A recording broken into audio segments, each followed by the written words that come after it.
Pria asal Pontianak, Kalimantan Barat, meninggal dunia setelah terjatuh dari balkon lantai 3 Hotel Kupu-Kupu, Jalan Kolonel Masturi, Kecamatan Parompong, Kabupaten Bandung Barat, KBB. Peristiwa nahas yang menimpa pria bernama Sandi, 30, itu terjadi pada Senin, tanggal 7 Februari tahun 2022 pagi. Saat itu, dia terjatuh ke lantai 2 setelah terperosok dari lantai 3 hingga mengalami luka serius dan meninggal dunia saat mendapat perawatan di rumah sakit. Satpam Hotel Kupu-Kupu, Agus Saipudin mengatakan, sesaat setelah kejadian itu, dia mendengar suara tamu yang meminta tolong. Kemudian setelah dilakukan pengecekan, korban sudah dalam keadaan tergeletak. Kejadiannya sekitar pukul 7.30 waktu Indonesia Barat. Kalau yang saya tahu dia terperosok. Sebelumnya, lantai gak ada lubang.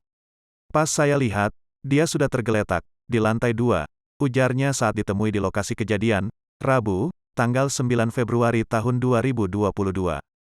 Sebelum kejadian tersebut, kata Agus, korban bersama 5 orang anggota keluarganya menginap selama 2 hari. Tetapi pada hari kedua Sandi terjatuh dari lantai 3 akibat lantai balkon hotel ini diduga tak kuat menahan beban yang berat.